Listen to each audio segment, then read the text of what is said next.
Alright, hey everyone. Welcome to our second unit with going through chemistry and starting to get into some ions and compounds. So as a warm-up for today, what we'll get you to do is to draw a Bohr diagram for aluminum and then just go through how many valence electrons it has, what would it have to do with its electrons to also have a full outer shell, and so basically to make it into a stable atom. So pause the video and give it a try and come back when you're ready. Alright, so if we were to take a look at aluminum, so we'll open up a new screen for this one. So if we're to take a look at aluminum, aluminum has an atomic mass of 27 when it's rounded, and its atomic number is 13. And so if I were to draw a Bohr diagram for aluminum, I would have 13 protons, because we're getting that from our atomic mass, and then by subtracting them, 27 minus 13 tells me that I have 14 neutrons. After that, I know that aluminum is in the third row of our periodic table. I know it's going to have 3 rings to it, so I'm going to just kind of sketch in those rings, and then we're going to start to fill in our electrons. So the first shell can always have 2 for max. Remember, I can get up to 13 here, so the next shell can hold up to 8.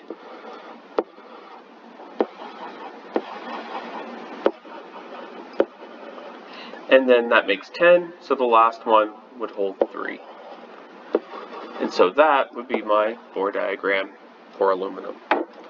So if I wanted to then take a look at the rest of it, how many valence electrons does it have, and what would it have to do with its electrons in that outer shell to have a full outer shell? So right now, in terms of how many valence electrons does it has 3, 1, 2, and 3. And then what would it have to do to have a full shell? Well, it either has one of two situations to make. It could either gain 5 more electrons in its outer shell. Okay, so it could gain 5 electrons, or it could lose 3 electrons. And all of our atoms always want to do the least amount of work possible. And so in this case, it would much rather lose 3 electrons than it would to pick up 5 more. It's just simply less work. So if it lost those 3 electrons, now all of a sudden what's starting to happen is now this orbit kind of disappears because I don't have electrons there anymore. And so what I have left over would look like this. And so just to take it a step further even, we would then have 13 protons still. Protons are a positive charge. We would only have 10 electrons, they're a negative charge, so we can see that we have 3 extra protons left over, or we can see that aluminum has a 3+ charge, and that's what that tells us in terms of its ion charge for aluminum. Its noble gas would look like neon, because neon has the same number of electron configurations. That part's going to be important for us kind of moving forward with this stuff. So again, pause the video, copy down the notes that are there to kind of give you an idea of how to go through them, and I'll just kind of work our way through what we have here. So an ion is a charged atom. Ions are formed when atoms either gain or lose electrons, and so when orbits have outer shells that are not full or halfway, they have a tendency to want to fill or empty that outer shell. And so if the element loses electrons, it becomes more positive, and if the element gains electrons, it becomes more negative.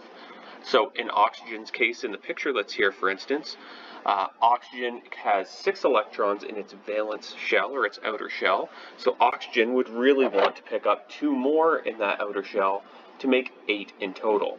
If oxygen picks up 2 more electrons, then we could write this and kind of see this as saying that it has 8 protons plus now what would be 10 electrons, and so we can see that it has 2 electrons left over, or oxygen has a 2 negative charge.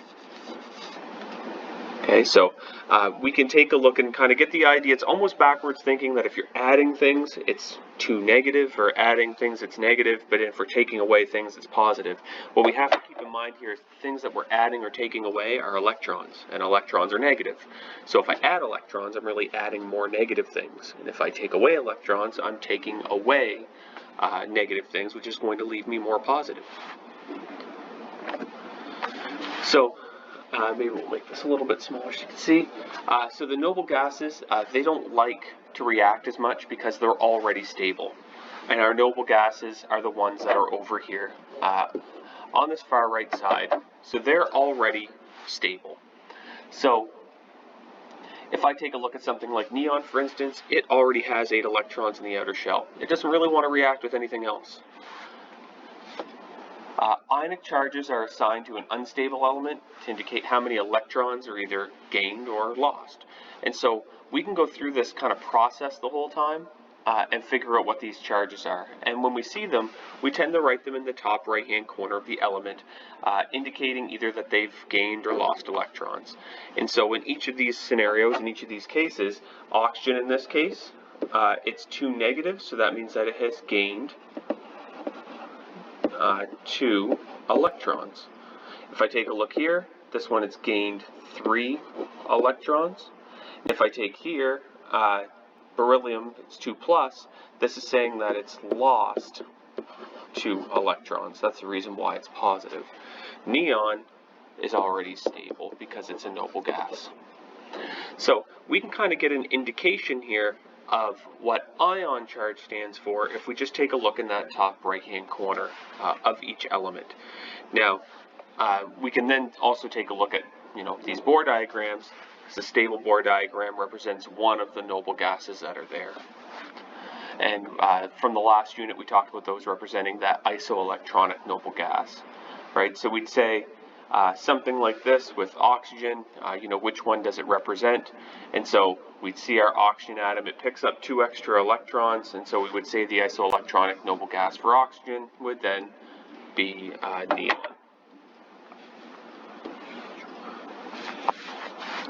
So once we start seeing these ion charges, it really does help us kind of categorize ions a little bit better. So if we were to kind of go back to this idea of sharing electrons, okay, if we were to think of a magnet, we have opposites. We know that opposites attract. We also know that like charges repel each other. So if I started to think about if we have a positive ion and a negative ion, they're going to want to attract to each other. Okay, I have something that is looking to give away electrons and something that's looking to gain electrons. When they form, it's called an ionic compound. So ion charges that want to give away and ion charges that want to accept will form this ionic compound. So this means that there's a transfer of ions from a metal to a non-metal, and that part kind of defines what an ionic compound is. It's a metal and a non-metal, or a group of non-metals that come together to share electrons to give them a new compound or a new substance. So let's talk a little bit then about what ionic compounds would be. And to get there, we're going to use Bohr diagrams as our kind of tool to make that happen. So learning about ionic compounds. What would the stable ion Bohr diagram be for sodium and for chlorine, and then what would their isoelectronic noble gases be? So let's take a second and just draw a Bohr diagram out for sodium and chlorine. So pause the video, draw Bohr diagrams for them, and come back when you're ready.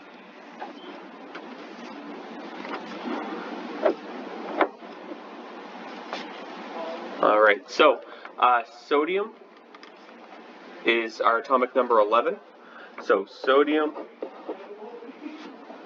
has 23 and 11, and chlorine has 35 for its atomic mass and 17. So if I were to take a look at sodium, sodium has 2 electrons on its first shell, max orbit is 2, has 11 protons and 12 neutrons inside the nucleus. Its second shell, if it can get up to 11, I've already taken away 2, has a full shell of 8. And then the last one just has a single electron on the outside. If I draw one for chlorine, chlorine starts off and has, maybe I'll just sketch this on the side a little bit more. So chlorine, 35 and 17. So if I sketch chlorine out, chlorine has 17 protons and it has 18 neutrons. It has 2 electrons in its first shell.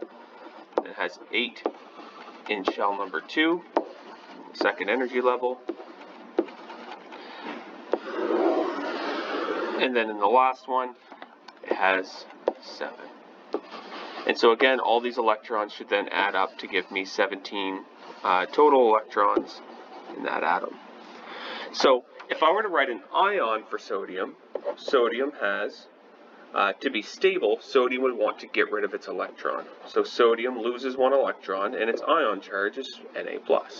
If I want to take a look at chlorine, it wants to take in an electron in order to be stable because it already has 7, so it would be Cl-. And then what we can really do after that is to take a look and see what sodium and chlorine would do when they're mixed together. Let's see. Yeah. So if we draw sodium and chlorine like we did down here, what we can see is that these electrons, this electron would then want to go over to that chlorine atom. And if that happens, all of a sudden sodium is completely balanced and chlorine is completely balanced in terms of their outer shells. They're fully stable. So in that case, sodium and chlorine, if I look at their charges, Na+ and Cl-, I have 1 extra positive to 1 extra negative. It balances out completely. And that kind of is the example that's here for sodium and chlorine. And so overall, for an ionic compound to form, there has to be a balance between the 2 charges. We treat the pluses like positive 1s and we treat the minuses like negative 1s. So if I were to add them together, 1 plus a negative 1 is 0. This thing is balanced. So what I could say, the compound formed here would be NaCl, or sodium chloride. Common use for this is often just known as table salt. So we'll pause this video, and in the next one we'll kind of move on, continuing forward with some of the ideas of how these charges get formed in these ionic compounds.